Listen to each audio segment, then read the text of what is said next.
រំលីកជាងនាយករដ្ឋមន្ត្រីនៃសាធារណរដ្ឋប្រជាមានិតចិនហើយឧត្តមលោកជំទាវប្រមុខរដ្ឋាភិបាលហើយឧត្តមលោកជំទាវលោកស្រីជាបឋមខ្ញុំសូមសម្ដែងនៅសេចក្តីរីករាយនិងត្រេកអរយ៉ាងក្រៃលែងដែលបានចូលរួមថ្លែងសន្ទរកថាតាមប្រព័ន្ធវីដេអូនិងសូមកោតសរសើរនិងវាតម្លៃខ្ពស់ចំពោះសាធារណរដ្ឋប្រជាមានិតចិនដែលបានរៀបចំវេទិកាអភិវឌ្ឍធម្មពលកាបូនទាបថៃយានឆ្នាំ2021ក្រោមមូលបត្រធម្មពលអាកាសធាតុបរិស្ថានដ៏មានសារៈសំខាន់នេះឡើងក្នុងបរិយាកាសដែលពិភពលោកទាំងមូលបាននឹងកំពុងប្រយុទ្ធនឹងជំងឺ COVID-19 ការរៀបចំវេទិកានេះ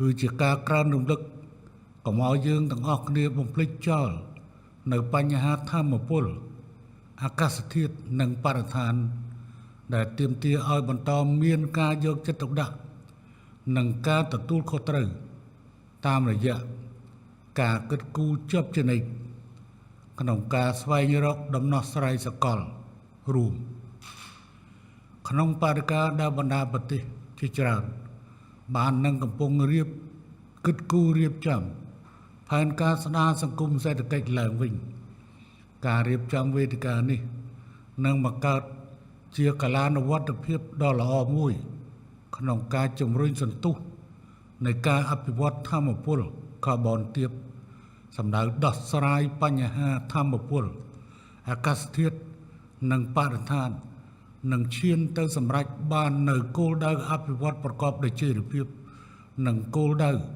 នៃកិច្ចព្រមព្រៀងទីក្រុងប៉ារីស្តីពីការប្រែប្រួលអាកាសធាតុជាការពិតបញ្ហាធម្មពលអាកាសធាតុនិងបរិស្ថានជាពិសេសការប្រែប្រួលអាកាសធាតុនៅតែជាបញ្ហាប្រឈមដ៏ចម្បងនិងក្តៅគគុកសម្រាប់មនុស្សជាតិទាំងមូលដែលបន្តគំរាមកំហែងដល់សុខភាពមនុស្សសន្តិសុខស្បៀងហេដ្ឋារចនាសម្ព័ន្ធសង្គមសេដ្ឋកិច្ចនិងប្រព័ន្ធអេកូឡូស៊ីជារួមជាពិសេសតាមរយៈការបង្កនូវគ្រោះធម្មជាតិដូចជាគ្រោះទឹកជំនន់និងភ្លើងឆេះព្រៃជាដើមការនេះឆ្លុះបញ្ចាំងឲ្យឃើញពីភាពចាំបាច់នៃការធ្វើបដិវត្តធម្មពលឲ្យបានលឿននិងប្រកបដោយយុត្តិធម៌និងសមធម៌ដើម្បីផ្លាស់ប្ដូរពីការផលិតនិងប្រើប្រាស់ធម្មពលដែលបញ្ចេញកាបូនច្រើននៅក្នុងបរិយាកាសឆ្ពោះទៅរកការផលិតនិងប្រើប្រាស់ធម្មពលស្អាតអាចកកើតឡើងវិញនិងមានប្រសិទ្ធភាពជាងមុនជាមួយគ្នានេះការអភិវឌ្ឍធម្មពលកាបូនទាបដូចជាបច្ចេកវិទ្យាជូងថ្មស្អាតការប្រើប្រាស់បច្ចេកវិទ្យាស្តុកទុកកាបូនការប្រើបច្ចេកវិទ្យាផលិតហីដ្រូសែនពីជូងថ្មជាដើមនឹងក្លាយជាវិធីសាស្ត្រដ៏ចាំបាច់ក្នុងការប្រយុទ្ធនឹងការប្រែប្រួលអាកាសធាតុក្នុងទ្រង់ទ្រាយធំឯកឧត្តមលោកជំទាវលោកស្រីអ្វីត្បិតតែកម្ពុជាជាប្រទេសដែលមានកម្រិតនៃការអភិវឌ្ឍទាបរាជរដ្ឋាភិបាលកម្ពុជាមានការបដិញ្ញាចិត្តខ្ពស់និងកំណត់យកបញ្ហាធម្មពលអាកាសធាតុនិងបរិស្ថានជារបៀបវិរៈគោលនយោបាយដ៏សំខាន់និងសម្រាប់រយៈពេលវែងក្រោមអភិក្រមជាបញ្ហារួមប៉ុន្តែការអនុវត្តផ្សេងគ្នាទៅតាមការទទួលខុសត្រូវនិងសមត្ថភាពរៀងខ្លួនជាក់ស្ដែងកាលពីថ្ងៃទី31ខែធ្នូឆ្នាំ2020កម្ពុជាបានដាក់ជូនលេខាធិការដ្ឋាននៃអនុសញ្ញាក្របខ័ណ្ឌសហប្រជាជាតិស្ដីពីការប្រែប្រួលអាកាសធាតុនៅរបាយការណ៍បច្ចុប្បន្នភាពនៃការចូលរួមចំណែករបស់ជាតិដែលបានកំណត់គោលដៅកាត់បន្ថយការបញ្ចេញអូស្មန်ផ្ទះកញ្ចក់ឲ្យបានប្រមាណ 60.6 លានតោនសមមូលអូស្មានកាបូនិកត្រឹមឆ្នាំ2030នៅក្នុងវិស័យព្រៃឈើធម្មពលឧស្សាហកម្មកសិកម្មនិងការគ្រប់គ្រងសំណង់បន្ថែមលើនេះកម្ពុជាក៏បាននឹងកំពុងរៀបចំយុទ្ធសាស្ត្ររយៈពេលវែងប្រកបដោយអព្យាក្រឹតភាពកាបូនដោយរំពឹងថានឹងចប់សពគ្រប់នៅចុងឆ្នាំ2021នេះការដោះស្រាយបញ្ហាធម្មពលអាកាសធាតុនិងបរិស្ថានគឺជាកិច្ចការដ៏លំបាកមួយដែលទាមទារឲ្យមានការចូលរួមប្រកបដោយស្មារតីទទួលខុសត្រូវនិងការប្រាជ្ញាចិត្តខ្ពស់ពីគ្រប់ភាគីពាក់ព័ន្ធទាំងអស់ក្នុងន័យនេះខ្ញុំសូមអំពាវនាវឲ្យមានការពង្រឹងកិច្ចសន្ទនានិងកិច្ចសហប្រតិបត្តិការអន្តរជាតិរវាងគ្រប់ភាគីពាក់ព័ន្ធក្នុងគោលបំណងបង្កើតឲ្យបាននៅអនាគតបៃតងរួមគ្នាមួយប្រកបដោយចីរភាពដោយមិនទុកនរណាម្នាក់ចោលនោះឡើយខ្ញុំក៏សូមអំពាវនាវផងដែរឲ្យមានការប្រាជ្ញាចិត្តផ្នែកនយោបាយក្នុងការចូលរួមឲ្យអស់លទ្ធភាពពីគ្រប់ប្រទេសទាំងអស់នៅតាមដំណាក់កាលនៃការអភិវឌ្ឍប្រទេសនីមួយៗរបស់ខ្លួនក្នុងការជំរុញកំណើនបៃតងការកាត់បន្ថយការបញ្ចេញកាបូននិងការធានាឲ្យប្រជាពលរដ្ឋគ្រប់រូបទទួលបាននៅធម៌ពលនិរន្តរភាពក្នុងតម្លៃសមរម្យនិងមានការបញ្ចេញកាបូនទាបជាមួយគ្នានេះខ្ញុំក៏សូមលើកទឹកចិត្តឲ្យមានការជួយគ្នាទៅវិញទៅមកប្រកបដោយស្មារតីសាមគ្គីភាពជាពិសេសតាមរយៈការផ្ទេរបច្ចេកវិទ្យានិងការផ្ដល់ហិរញ្ញប្បទានជាពិសេសទៅដល់បណ្ដាប្រទេសដែលមានធនធានទាបទន្ទឹមនេះកម្ពុជាក៏បានកត់សម្គាល់ដោយយកចិត្តទុកដាក់ផងដែរនៅគំនិតព្រួយផ្រាំបង្កើតផែនការពាណិជ្ជកម្មទីផ្សារជួញដូរកាបូននៅក្នុងប្រទេសចិនប្រទេសកម្ពុជាទទួលបានជោគជ័យក្នុងការចូលរួមទីផ្សារកាបូនស្ម័គ្រចិត្តក្នុងរយៈពេលជាច្រើនឆ្នាំកន្លងទៅនេះហើយកម្ពុជាកំពុងរៀបចំការងារមួយចំនួនបន្ថែមទៀតនៅក្រោមកិច្ចព្រមព្រៀងទីក្រុងប៉ារីសស្តីពីការប្រែប្រួលអាកាសធាតុកម្ពុជាចាត់ទុកឥណទានកាបូននេះជាប្រភពធនធានហិរញ្ញប្បទានប្រកបដោយចីរភាពដ៏សំខាន់មួយសម្រាប់សកម្មភាពកាត់បន្ថយការបញ្ចេញអូស្មန်ផ្ទះកញ្ចក់ហើយកម្ពុជាបើកចំហទទួលការចូលរួមនៅក្នុងភាពជាដៃគូជាមួយបណ្ដាប្រទេសនិងវិស័យឯកជននានាដែលមានចំណាប់អារម្មណ៍ជាទីបញ្ចប់ខ្ញុំសូមជូនពរឲ្យវេទិកានេះប្រព្រឹត្តទៅប្រកបដោយភាពជោគជ័យនិងសូមជូនពរឲ្យឯកឧត្តមលោកជំទាវលោកលោកស្រីមានសុខភាពល្អបរិបូរណ៍និង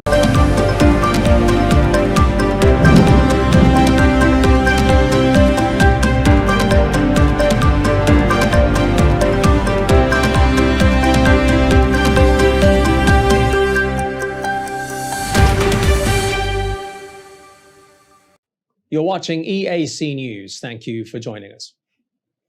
Banteay Menchei has been hit by heavy flooding. Days of torrential rain has left much of Serey city submerged, with hospitals in dire need already dealing with the province's surge in Delta-related COVID-19 cases. EAC News reporter Yuri Matosko has the latest. Torrential rain has lashed central Thailand and northwestern Cambodia in recent days. Worst hit Banteay Menchei. Its provincial capital, Serey city, is on high alert. Its referral hospital has been heavily affected. Doctors and nurses have scrambled to get medicine, materials, and equipment out of harm's way. They've made an urgent appeal for donations of blood.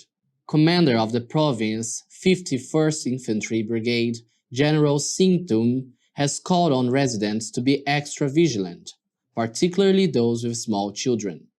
He says the high water levels pose an increased risk of animals and insect bites. The floods have also affected 100 homes along the border in Malay, Boeng Beng, Osralau, and Topung communes. 10 families had to be evacuated. Authorities have confirmed that water levels are already receding and that roads will soon return to normal. But the threat hasn't gone away. The Ministry of Water Resources says a low-pressure system over the Indian Ocean will bring more heavy rain to the kingdom over the next 5 days. Yuri Matosco, EAC News. You're watching EAC News. Thank you for joining us. Lashings of heavy rain in Phnom Penh late Wednesday afternoon also brought flash floods to parts of the capital, and just as rush hour started. Underpasses were flooded in Chum Chau commune near the airport. Many chose to pull over and wait for the water level to drop before continuing their journey home. Others had little choice but to get off their motos and push. Heavy backlogs built up as traffic ground to a halt. This is a common sight during monsoon season across most of Southeast Asia. Across the capital, just west of the old Olympic Stadium, parts of 7 Makara were also under about half a meter of water. Bak Tuk appeared to get the worst of it, with roads turned into rivers and waves lapping at shop fronts. You're watching EAC News. Thank you for joining us. 2 brothers, aged 9 and 14, are not to be held liable for the death of their 4-year-old cousin. She died after having a phone charger wrapped around her neck. Police say the cousins had been fighting in the lead-up to the tragedy and say proper parental supervision would have prevented the little girl's death. EAC News reporter Reo Soko has the latest. A squabble between children, leading to the tragic death of a 4-year-old girl in Suaireng's Naraten village. 2 brothers, aged 9 and 14 years, were initially held liable, but police say, given their age, they cannot be arrested or charged. They need their parents' supervision. Suaitrum District Police Inspectorate Colonel Pin An says that the girl was strangled on Monday during a fight with her cousins. She'd been left in the care of her aunt by her mother, who works at a garment factory in Bavet. Found unresponsive by her aunt, the girl was rushed to hospital but died shortly after arrival. A forensic examination revealed bruises in different parts of her body, leading to the investigation by police. Cambodian children's law prohibits the arrest of minors under 14. That children will be counseled, while police have stressed just how important adult supervision is, most especially while schools remain closed. Rhea Soko, EAC News. You're watching EAC News. Thank you for joining us. It might have been built as the showpiece for the 2023 SEA Games, but the newly finished Moradok Decho National Stadium might soon be road tested earlier than thought. Cambodia is using it to join the bidding for the 2020 AFF Suzuki Cup. This has been announced by the president of the Ad Hoc Commission on the Football Federation of Cambodia, Put Tida. After 8 years of construction, Cambodia is wasting no time taking advantage of its new sports showpiece. Located in Phnom Penh's Choi Chang Va, the stadium resembles a ship under sail. It's been designed as a symbol of the long-standing friendship between Cambodia and China. It can seat 60,000 people. Cambodia is hoping it'll be the home of the 2020 AFF Suzuki Cup, which will run from the 5th of December until the 1st of January. Along with Cambodia, Singapore, Thailand, and Indonesia have also shown an interest in hosting the tournament. The AFF Suzuki Cup is a biennial football competition organized by the ASEAN Football Federation. You're watching EAC News. Thank you for joining us. On to international news now, and the Taliban are out on the streets of Kabul to protect people's property and lives amid an administrative vacuum following their takeover. A new government has yet to be named, and few details about how the group intends to govern have been released. It's causing anxiety around the world, but most especially on the streets of Kabul.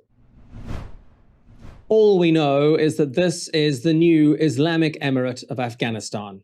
We don't know who's in charge, what the government will look like, when it will first meet, or how it will actually govern. While Kabul residents say the security situation has improved, life is getting tough.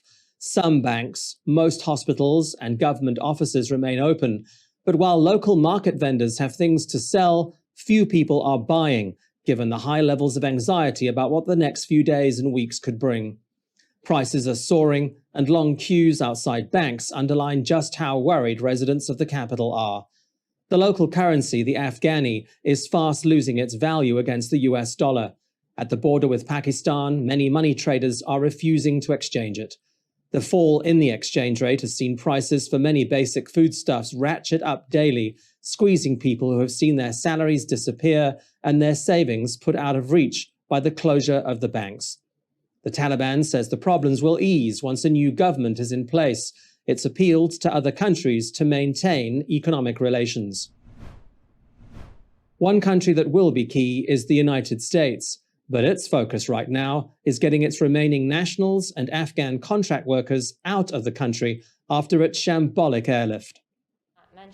You know, we have obviously had contacts with the Taliban. We had it during the effort that we were trying to midwife a negotiation. Those conversations have continued intensively to enable the evacuation of that we undertook and to try to get the kinds of guarantees of safe passage, et cetera, and tolerance, and to talk about the standards set in the UN Security Council resolution, to talk about the terrorist threat as well, because the expectation is that they claim to be able to control the security of Afghanistan. We'll see if that is the case. That is a far cry from formal recognition.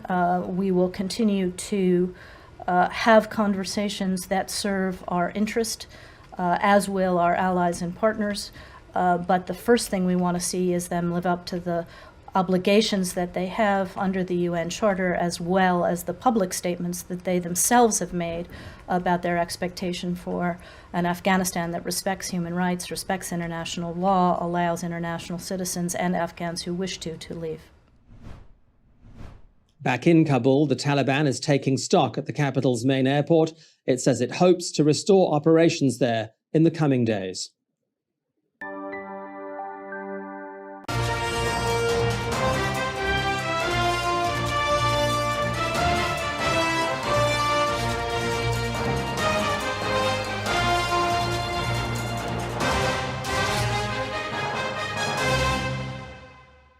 You're watching EAC News. Thank you for joining us.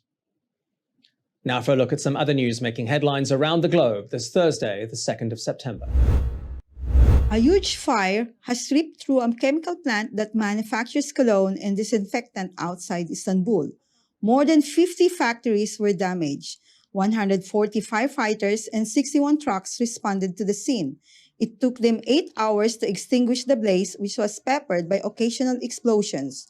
One business owner was injured while trying to put out the fire. 2 firefighters were also hit by a metal tank. 2 climate change-related disasters also making headlines. Intense rain hit Spain on Wednesday, flooding towns and around 7,000 homes. Thousands of people were badly affected. They are without electricity, and some roads and rail links have been closed. The storm, which gained strength due to high temperatures and humidity, hit especially hard in the coastal town of Alcanar in the northeastern region of Catalonia. Flash floods swept cars down streets. There were no immediate reports of casualties. Across the Atlantic, multiple tornadoes touched down in Maryland as remnants of Hurricane Ida swept through. This footage was captured just southwest of the city of Annapolis. The United Nations says weather disasters like this are becoming more frequent and costly. According to statistics, 31 million people were forced from their homes by natural disasters just last year. The number is increasing. The UN says with the pandemic and extreme weather events happening at the same time, We live in a multi-hazard world. The number of affected people and the economic loss is getting higher and higher because of the increase in frequency and intensity of extreme weather events and climate change. And we've seen this this year alone during this summer in the month of July, which was the hottest since records began. There were heat waves and there were floods. So we are not, unfortunately, in a safe place. And the report tells us that the 50-year trend is quite alarming.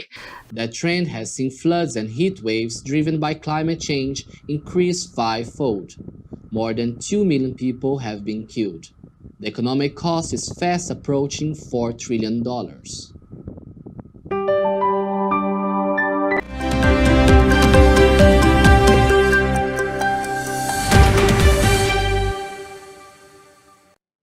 You're watching EAC News. Thanks for joining us.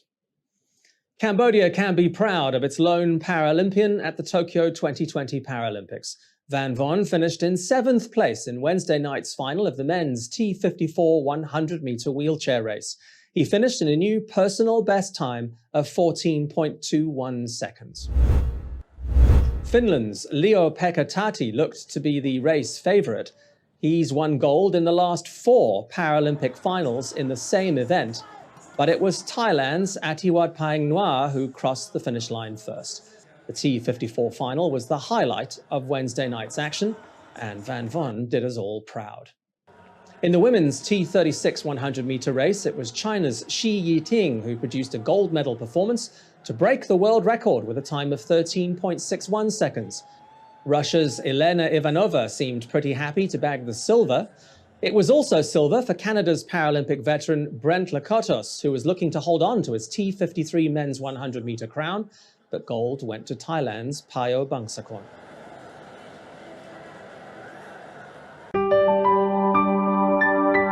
You're watching EAC News. Thanks for joining us.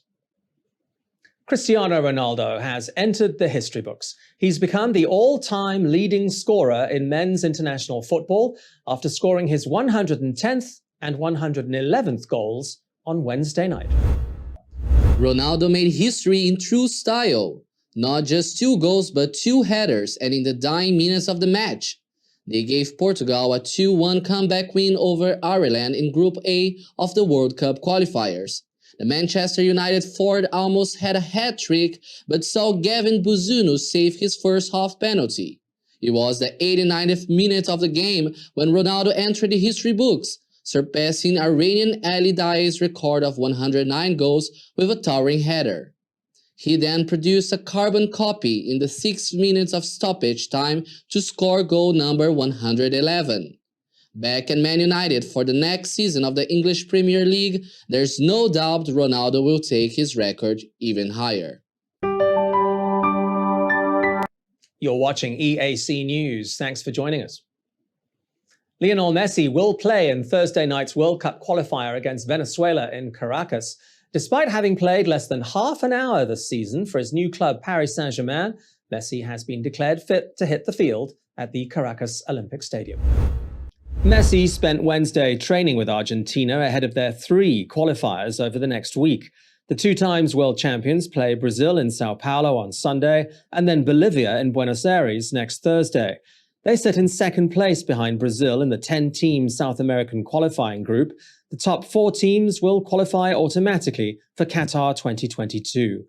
If Messi was a bit out of breath during training, he didn't show it. He's not played a full match since the 10th of July when he started for Argentina in the Copa America final. Much of his time since then has been dominated by his move to Paris after 18 years with Barcelona. You're watching EAC News. Thank you for joining us. For the first time in nearly 80 years in Sri Lanka, an elephant has given birth to twins. The calves were born on Tuesday in a wildlife reserve. The twin males are the mother's 2nd and 3rd offspring. She gave birth to her first male calf in 2009. The twins were born at the Pinnawala Elephant Orphanage in the Central Hills of Sri Lanka. One of the country's biggest tourist attractions, it was set up in 1975 to care for wild elephants that needed to be rescued and treated for various injuries. Experts say the last time an elephant in Sri Lanka gave birth to twins was back in 1941. The 25-year-old mother, 17-year-old father, and 36-hour-old calves are all said to be doing just fine.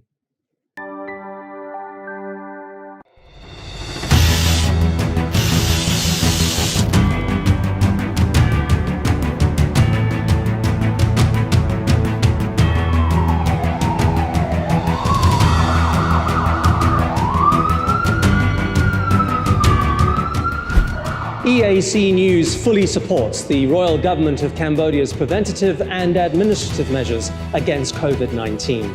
But we need you to play your part in helping bring the 20 February community transmission event to an end. Wash your hands regularly, sanitize wherever possible. Keep an eye on your body temperature.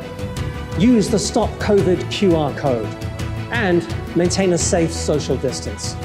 But above all, please, please, please, wear a mask. Only together can we beat COVID-19.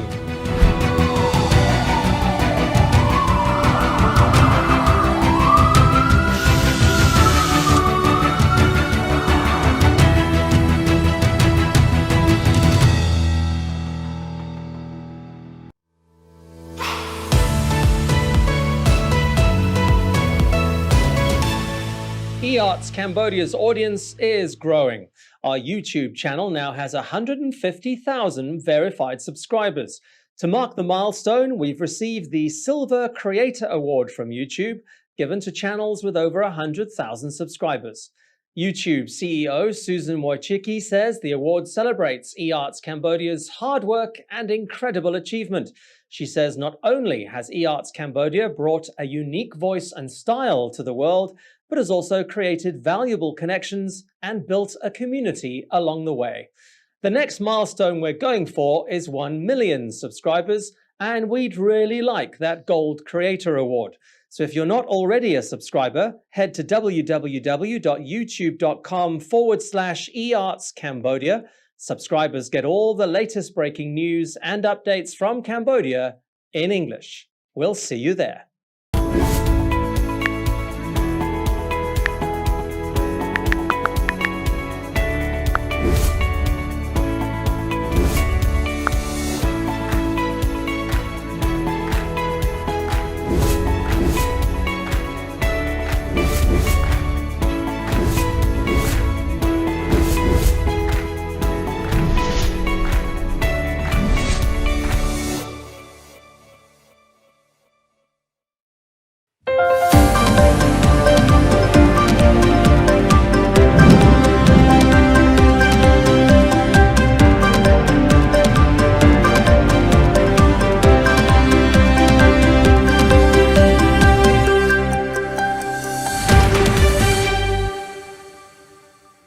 You're watching EAC News. Thank you for joining us. A shocking story out of Svay Rieng province. A 4-year-old girl has allegedly been murdered by a 9-year-old and 14-year-old boy. The girl was found on Tuesday morning with a charging cable wrapped around her neck. EAC News reporter Reo Soko has our top story. The little girl was found unresponsive in her home in Suaitrum district of Svay Rieng on Tuesday morning. A mobile phone charging cable was wrapped around her neck. Initially, it was thought the death was an accident, but an initial police investigation has confirmed their worst suspicion. This was murder. 2 young boys, aged 9 and 14, have been arrested.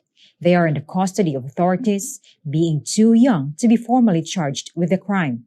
Svay Rieng police have told EAC News that they cannot provide any further details just yet, with their investigation still ongoing. Rhea Soko, EAC News. You're watching EAC News. Thank you for joining us. As the country continues to battle the spreading Delta variant of COVID-19, Siem Reap has declared 2 new red zones, joining other border provinces in tightening up preventative measures. EAC News reporter Yuri Matosko has the details.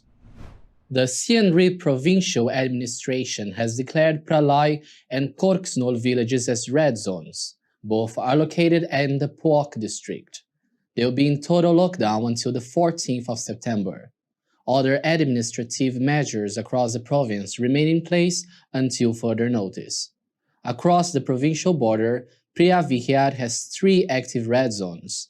The villages of Kulengchon and Kulentapon, both in the province's Kulen district, and the whole of Chuangsan district are in lockdown until next Wednesday. Also along the border, Bingche Mengche is home to 2 red zones, Tok Tla and Kampong Savai, both in Serey Soporn City. Cambodia is placing special attention on its provinces with border Thailand, with most Delta variant cases being detected in migrant workers returning from the country. Yuri Matosco, EAC News. You're watching EAC News. Thank you for joining us. The Health Ministry is reportedly working on an exit strategy to ease COVID-19 restrictions and get the country ready to live in a new normal. Health Ministry spokeswoman Or Van Dien has been quoted as saying that the kingdom needs to start learning how to live with the virus, but says for now, preventative guidelines issued by the government will remain in place. Current restrictions in Phnom Penh are due to expire next Friday. EAC News reporter Johnny McCune has more. For the capital's high-risk businesses, the new normal couldn't come soon enough.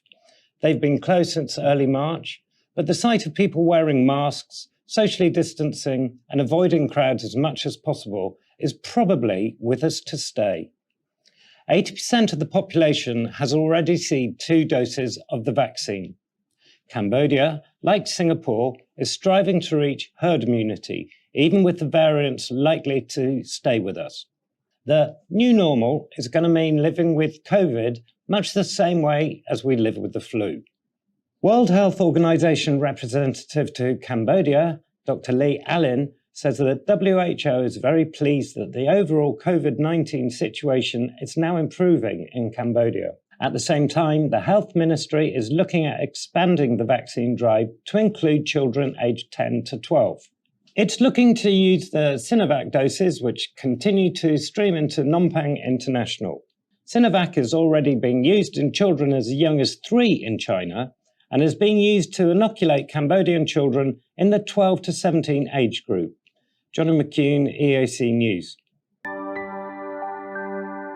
You're watching EAC News. Thanks for joining us. An unintended misunderstanding about a work of art. This is what Fa Ponlu Selpak has had to say in response to critics of its music video of Love Lost Beauty. Funded by the US Embassy, the music video was released to mark what would have been the 89th birthday of the great Khmer artist Sin Sisamut. He was known as the Emperor with the Golden Voice from the 1950s to the 1970s and died at the hands of the Khmer Rouge. On his 89th birthday, the US Embassy released the music video performed by Sin's granddaughter. But one section of the video has critics in an uproar. EAC News reporter Reo Soko explains.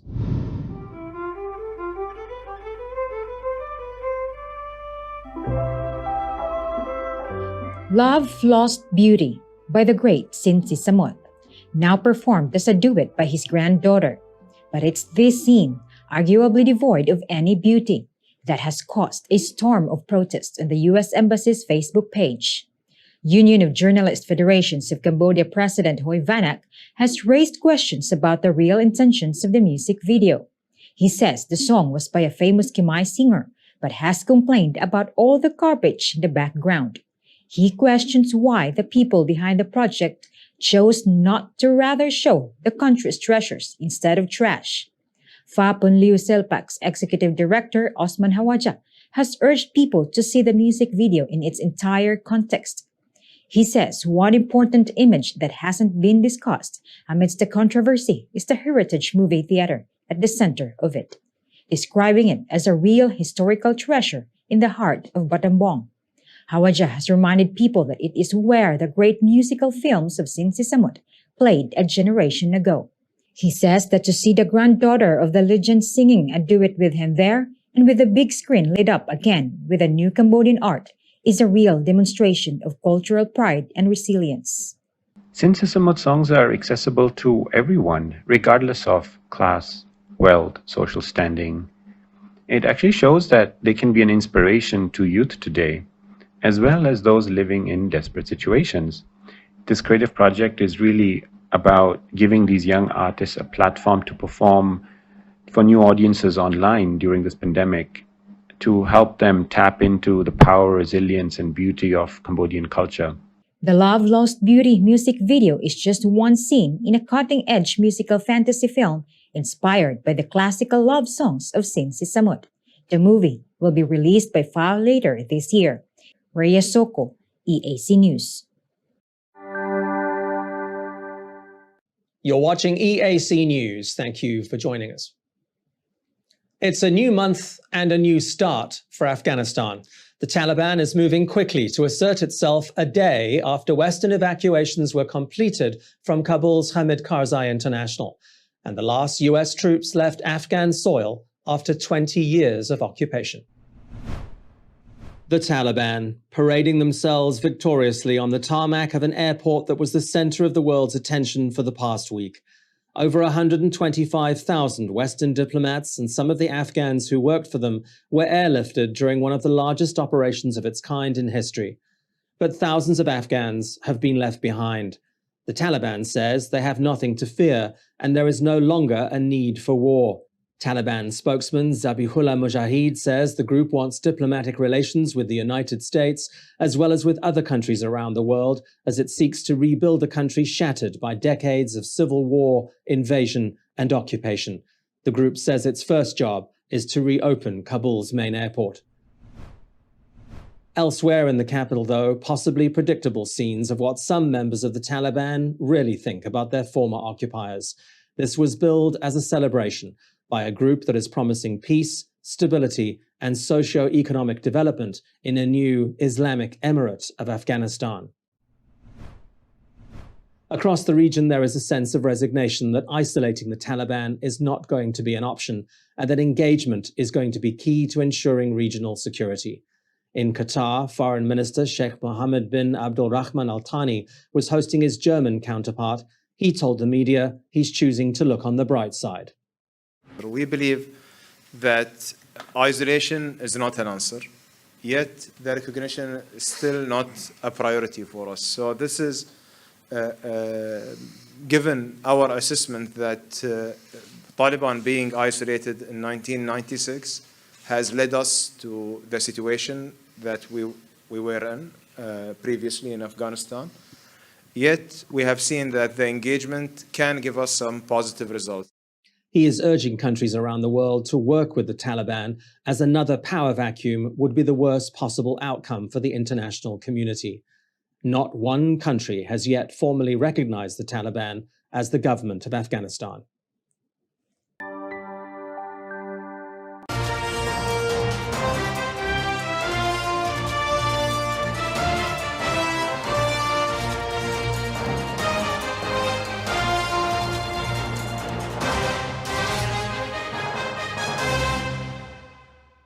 You're watching EAC News. Thank you for joining us. Well, let's have a look now at some other news making headlines around the world this Wednesday, the 1st of September. Firefighters are waging an all-out battle in strong winds to protect homes near Lake Tahoe from California's Sierra Nevada range wildfire known as the Calder Fire. It has been burning since mid-August. Tens of thousands of residents and tourists have been evacuated from the popular resort. According to the California Department of Forestry and Fire Protection, the fire is moving closer to more heavily populated areas. The department has closed all 18 national forests in California in the midst of a fire season already shaping up as one of the worst on record. The fire is only 13% contained. A double tragedy in Peru. A bus plunged into a ravine outside the capital Lima. 32 people, including 2 children, have been killed. The bus was carrying 63 passengers. One survivor said the bus started to zigzag and passengers were asking the driver to stop, but he kept going. At the same time, Two riverboats full of passengers crashed into a barge on Sunday night in Peru's largest Amazon region. At least 20 people are dead. 50 others are still missing. Reporters rushed to the scene to speak to survivors. This man was asked if his wife had made it. He told the reporter that his wife and 7-year-old son had both been killed. And researchers are hoping that Brazilian viper venom could become a tool in the fight against COVID-19. Brazilian researchers have found that a molecule produced by the Jaracuçu pit viper inhibits coronavirus reproduction in monkey cells by 75%. The molecule is a peptide, a chain of amino acids that can connect to an enzyme of the coronavirus without damaging other cells. The University of São Paulo says the peptide can be synthesized in the laboratory, so capturing or killing snakes for their venom is unnecessary.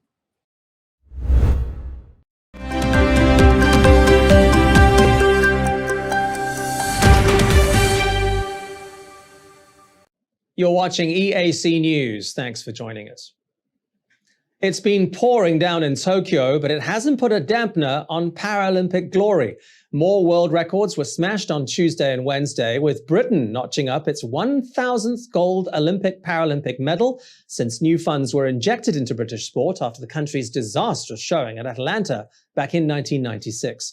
Dame Sarah Storey won her 16th gold medal in the women's C5 cycling time trial. Most of the action, though, was on the drenched surface of the athletics track.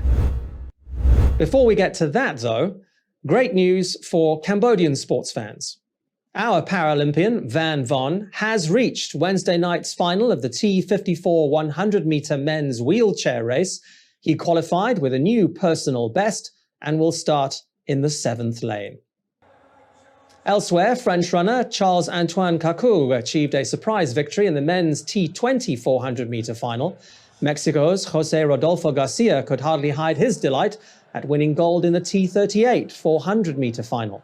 In the women's T64 200 meters, it was a great day for the Dutch as they picked up gold and bronze.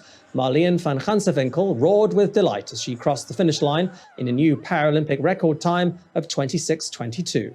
She was followed by Germany's Irmgard Bensuan in second and fellow Dutch runner Kimberly Alcamada in third.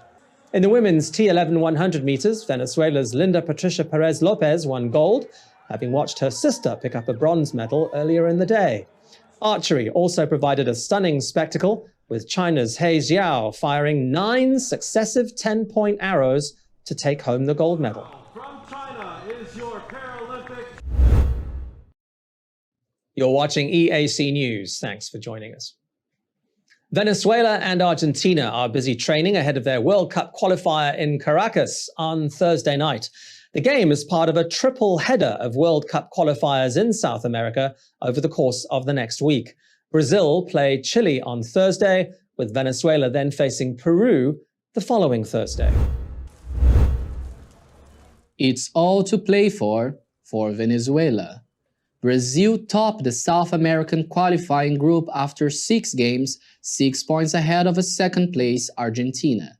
The top 4 teams qualify automatically for Qatar 2022. Venezuela and Argentina face off at Caracas Olympic Stadium. While the players get training, fans are getting tested. A makeshift mobile testing center has been set up at the Olympic Stadium. The Venezuelan government is limiting match capacity to 30%. Fans must test negative for COVID-19 if they hope to attend. You're watching EAC News. Thanks for joining us. European football's annual summer transfer window has closed, and Kylian Mbappe will be staying at Paris Saint-Germain. The club rejected Real Madrid's almost $200 million offer, but it'll likely be Mbappe's last summer in Paris anyway. His contract is due to end next year, and he has already said he's keen for a move to Spain. And while they held on to Mbappe, PSG have signed Portugal fullback Nuno Mendes on a season loan from Sporting Lisbon. The loan also includes an option to make the move to PSG a permanent one. He'll have big shoes to fill, though, if Mbappe does leave next year, with him being the club's top scorer. The biggest headline of the transfer season, though, was the sensational move back to Atletico Madrid for French forward Antoine Griezmann. He's on a season-long loan from Barcelona with the option to make it a 2-season deal. Atletico managed to secure his return in the final hours of the transfer window. They paid just over $140 million for him back in 2019, but details of the loan deal have not been released. You're watching EAC News. Thank you for joining us. Signs the world is slowly returning to normal after an almost 2-year pandemic are always a pleasure to see. Last year's event was cancelled, but Peru's crazy car race was back on the calendar on Monday. No need for a driver's license for this event, with young and old getting behind the wheel in their homemade cars. The only rule was that your vehicle had to be made from recycled materials. For most, it was just a bit of fun, but 3 teams really drove themselves into the competitive spirit. Dragon Ball Goku eventually defeated the Flintstones to take first place on the driver's podium. The Fast and the Furious team weren't quite fast enough, finishing in 3rd. Everyone says they'll all be back again next year.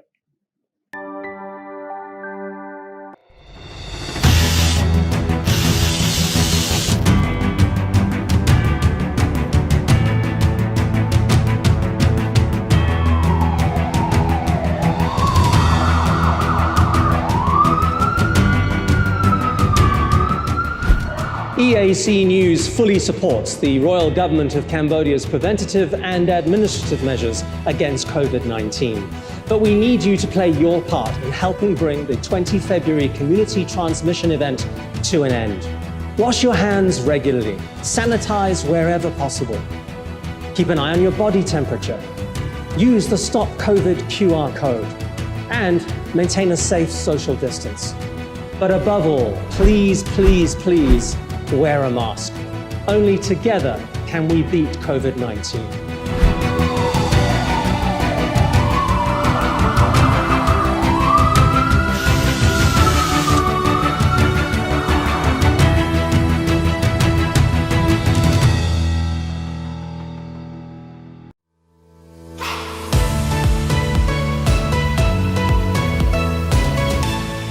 eArts Cambodia's audience is growing. Our YouTube channel now has 150,000 verified subscribers. To mark the milestone, we've received the Silver Creator Award from YouTube, given to channels with over 100,000 subscribers. YouTube CEO Susan Wojcicki says the award celebrates eArts Cambodia's hard work and incredible achievement. She says not only has eArts Cambodia brought a unique voice and style to the world, but has also created valuable connections and built a community along the way. The next milestone we're going for is 1 million subscribers, and we'd really like that Gold Creator Award. So if you're not already a subscriber, head to www.youtube.com/eArtsCambodia. Subscribers get all the latest breaking news and updates from Cambodia in English. We'll see you there.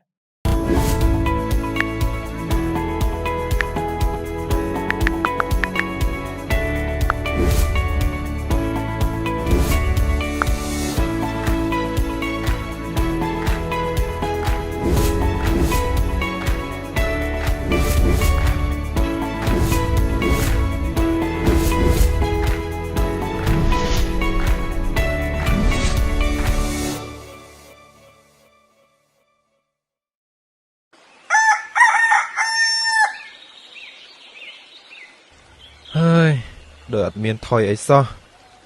ហេតុអីបានជាជំងឺ COVID-19 នៅតែឆ្លងច្រើនរាល់ថ្ងៃអញ្ចឹងយើងខំប្រឹងការពារដែរហ្នឹង មកពីយើងទាំងអស់គ្នាហ្នឹងអនុវត្ត3កុំ3ការពារមិនបានត្រឹមត្រូវ មិនត្រឹមត្រូវយ៉ាងម៉េចទៅលោកមេភូមិ បងប្អូនមួយចំនួនគាត់ភ្លេចខ្លួនមិនអនុវត្ត3កុំ3ការពារជាពិសេសបងប្អូនមួយចំនួនគាត់មិនអនុវត្ត3កុំគាត់ទៅកន្លែងមានមនុស្សច្រើន កន្លែងបិទជិតមិនមានខ្យល់ចេញចូលល្អកន្លែងចង្អៀតដោយមិនបានអនុវត្ត3ការពារទេកន្លែងទាំងអស់ហ្នឹងធ្វើឲ្យការចម្លងវីរុស COVID-19 លឿនណាស់ បើមានអ្នកណាម្នាក់មាន COVID-19 ចូលមកនោះវីរុសឆ្លងតគ្នាលឿនណាស់ហើយអ្នកទាំងនោះនាំទៅឆ្លងដល់គ្រួសារឆ្លងចូលភូមិទាំងរយអ្នកចឹងទៅ វិធានការ3កុំ3ការពារនេះសំខាន់ណាស់យើងគ្រប់គ្នាត្រូវចូលរួមអនុវត្តឲ្យបានត្រឹមត្រូវដើម្បីការពារមហន្តរាយដល់គ្រួសារយើងនិងសង្គមជាតិយើង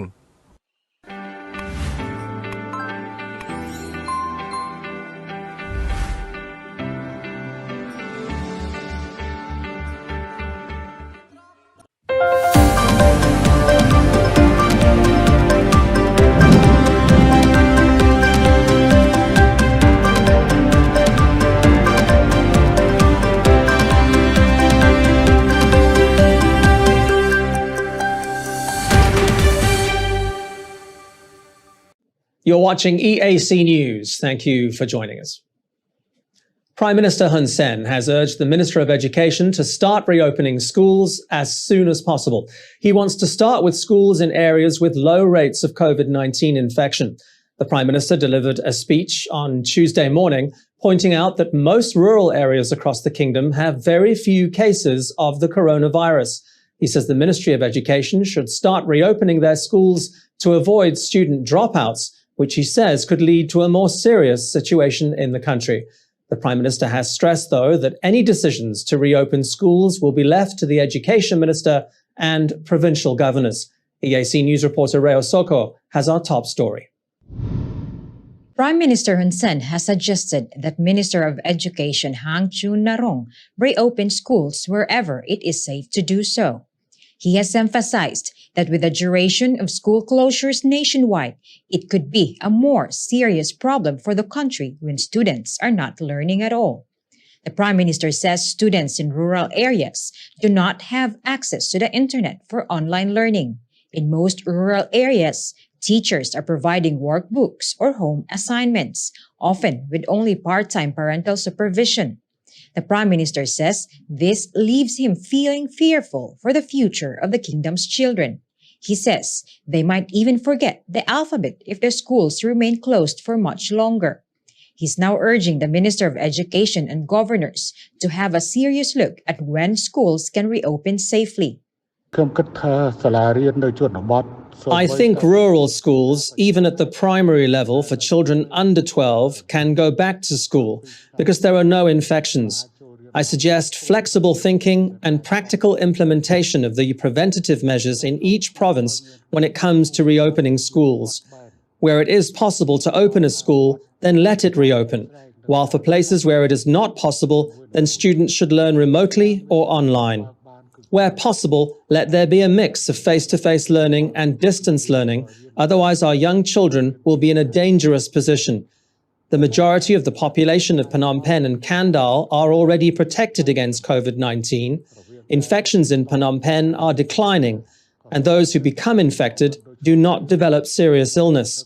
Mortality has also decreased.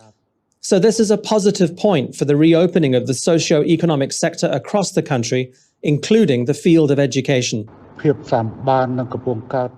As of Monday, over 1.5 million children between the ages of 12 and 17 have already received at least their first dose of Sinovac. More than 300,000 have been fully vaccinated. The Prime Minister says booster shots will also be given to children to give them even more protection against the virus. An additional 2 million doses of Sinovac arrived in the kingdom from China on Tuesday morning. Reyes Soko, EAC News. You're watching EAC News. Thank you for joining us. Teachers and lecturers have welcomed the Prime Minister's announcement. Both public and private school teachers and university lecturers have been working from home for well over 6 months and say they're desperate to get back to in-person learning. EAC News reporter Johnny McCune has that story. Schools and universities shut their doors in March to stem the spread of the virus. Although universally deemed a good idea, it has led parents to having to homeschool, meaning one parent may have had to actually forfeit a much-needed source of income. Meanwhile, teachers have become keyboard warriors, tirelessly working from home as they teach online. But there's light at the end of the tunnel. The National Paediatric Hospital is administering booster shots to public teachers who have welcomed the Prime Minister's speech on Tuesday. For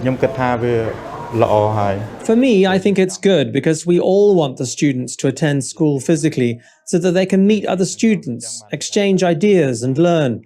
However, like my child, he has stayed at home alone and it's hard for him to exchange ideas with other students. So it's better if the schools go back to normal. He believes reopening the schools is the best way forward to get students back to some sense of normality. You're watching EAC News. Thank you for joining us.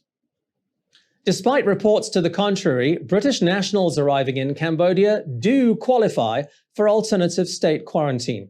The Ministry of Foreign Affairs has informed the British Embassy that passengers from the UK can book their own quarantine directly at one of the 4 approved hotels. In an official note to the British Embassy, the Interministerial Committee to Combat COVID-19 has clarified that British nationals do not need to stay at the OK Boutique Hotel on Street 174 in Phnom Penh, but can book their quarantine directly at one of the capital's 4 ASQ hotels. Those are Sofitel, Soka Hotel, Courtyard by Marriott Phnom Penh, and Raffles Hotel Le Royal. There was some confusion when the ASQ pilot project first launched, with British nationals apparently being told they could not book their 14-day quarantine stays directly and had to stay at the OK Boutique Hotel. Alternative state quarantine was launched last month and allows incoming passengers to pre-book their 14-day stays. Those passengers with no prior bookings are being sent to quarantine hotels at random on arrival at Phnom Penh International. You're watching EAC News. Thank you for joining us. The 2 dead bodies recently discovered in Phnom Penh are believed to be foreign nationals. Locals in Cam Ranh village in the capital's Kambul district told EAC News that no locals have been reported missing in recent months and say the clothes found at the scene don't look familiar either. The area where the bodies of the man and woman were found this past week is surrounded by factories. EAC News reporter Reo Soko visited the scene of the crime. An area contained trash and plastic bottles everywhere, 2 shallow holes dug out of the ground, with some human remains even left behind. This is how the crime scene looks after a police forensic investigation. The male victim, believed to be between 45 and 60 years old, had gunshot wounds. The female victim, estimated to be around 35 to 40 years old, had a fractured skull. Kambul District Deputy Police Chief Chim Savot says they are treating it as a homicide that appears to have happened about 6 months ago. EAC News spoke to the village chief. Sue Saron says no one has been reported missing in the area or even nearby. I think these people buried were not from our village because no one has lost a family member. From the clothes that they were wearing, they don't look like they're from here. They must be from a very far place. This is the first time it's happened in my village. It never happened before. Local warehouse owner Haim Suvan says there has been a lot of foot traffic here in recent months, with the area popular for dope smokers. Many people, but all of them are farmer. Okay. Yeah, many people, but not the business and just a farmer come and across to do the farm, like many farm here. Cam Ranh village resident Mias Rorn says she's scared about what's happened with her home being just along the main road. She says she's seen people in cars going to the place where the bodies were found. I have been living here for 3 years and never been scared until this happened. Now we, my family members, are so afraid at night that we don't even have the courage to go out to the toilet. We also go to sleep early now, before the dead bodies were found. We normally go to bed at around 8 to 9 in the evening, but now we all go to sleep at 7. With the crime scene investigation complete, police are now hunting for those responsible. The bodies were buried on the side of a small road, around 200 meters away from the main road. As you can see here, The area has already been cordoned off by the investigating team. But 3 big questions will need answering. Who were these people? What exactly led to their deaths? And why were they just murdered? Reyes Soko, EAC News, Phnom Penh. You're watching EAC News. Thank you for joining us. The United States has completed its controversial and shambolic withdrawal from Afghanistan. 20 years of effective occupation came to an end in the early hours of Tuesday morning as the last U.S. military plane left Kabul's Hamid Karzai International Airport. The U.S. leaves a shattered nation back in the hands of the very group it went in to destroy. Major General Chris Donahue, commander of the 82nd Airborne Division, photographed as he stepped aboard a C-17 transport plane. He was the last U.S. service member to leave Afghanistan. The flight ends a hasty and humiliating exit, with Washington and its allies carrying out a massive but chaotic airlift over the past 2 weeks. Tens of thousands of Afghans who helped Western countries and might have qualified for evacuation have been left behind. Across Kabul, gunfire rang out in celebration at news that the U.S. withdrawal had been completed. Soon after the final U.S. military flight left, members of the Taliban walked across the tarmac, telling reporters that everything will be fine. But the airport has been left with no air traffic control and remains vulnerable to rocket attacks by Islamic State. All civilian aircraft are being advised to stay well clear of Afghan airspace, at least for the time being. That advisory puts a big question mark over U.S. Secretary of State Antony Blinken's remarks in Washington that the U.S. would continue working with its international partners to get its remaining civilians and Afghan associates out of the country. We will work to secure their safe passage. This morning, I met with the foreign ministers of all the G7 countries, the United Kingdom, France, Germany, Canada, Italy, Japan, as well as Qatar, Turkey, the European Union, and the Secretary General of NATO. We discussed how we will work together to facilitate safe travel out of Afghanistan, including by reopening Kabul's civilian airport as soon as possible. And we very much appreciate the efforts of Qatar and Turkey in particular to make this happen. This would enable a small number of daily charter flights, which is a key for anyone who wants to depart from Afghanistan moving forward. We're also working to identify ways to support Americans, legal permanent residents, and Afghans who have worked with us and who may choose to depart via overland routes. Back in Kabul, Taliban commander Qari Samullah says the group will do its best to establish a safe atmosphere in the country and that together the people of Afghanistan will build a new homeland. On the streets there is fear, though, with memories still fresh of the Taliban's previous regime, during which music was banned, women were not allowed to work, and girls were barred from education. Public executions were also commonplace. The United Nations says the country is facing a dire humanitarian crisis, cut off from foreign aid amid a drought, mass displacement, and the pandemic. A chaotic occupation may be over, but an extremely uncertain future has begun.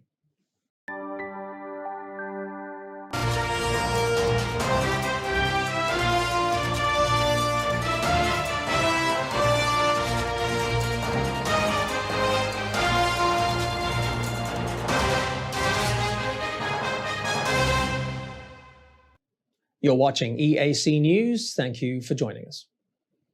And now for a look at some other news making headlines around the world this Tuesday, the 31st of August.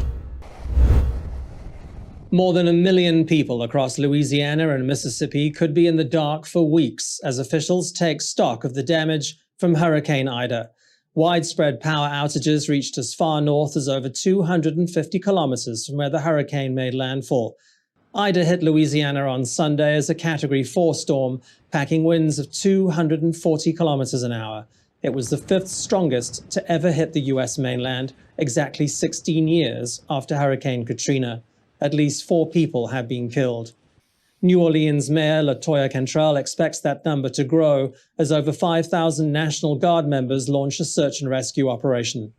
The good news for the city is that its flood defenses, strengthened in Katrina's aftermath, have done their job. Governor John Bell Edwards says the levees have performed magnificently, but the damage is still catastrophic. An equally bad time being experienced by Mexico, with dramatic footage capturing the intensity of Hurricane Nora. Locals told Reuters the house had already been evacuated before it collapsed. Nora has now weakened to a tropical storm and has claimed the life of at least one person. In other parts of the region, towns have been flooded, trees have been uprooted, and power lines are down. Nora is expected to continue weakening as it moves north-northwest over the next few days. And a major step forward for the health of the planet. Leaded petrol has been eliminated after the world's last remaining stocks were used up last month. The UN's Environment Programme has been working for the past 19 years to end the use of the poisonous substance that poses major health and environment risks. Algeria was the last country on Earth to be using it and exhausted its final stocks in July. The UN says leaded petrol has been contaminating air, soil, and drinking water. It's been linked to heart disease, stroke, and cancer. Some studies even show it harms brain development, especially in children. UN Secretary General Antonio Guterres called its eradication an international success story. Ending the use of leaded petrol will prevent more than 1 million premature deaths each year from heart disease, strokes, and cancer. And it will protect children whose IQs are damaged by exposure to lead. He says the elimination of leaded petrol shows what can be achieved through collaboration and called for similar initiatives towards emissions-free transport and tackling climate change.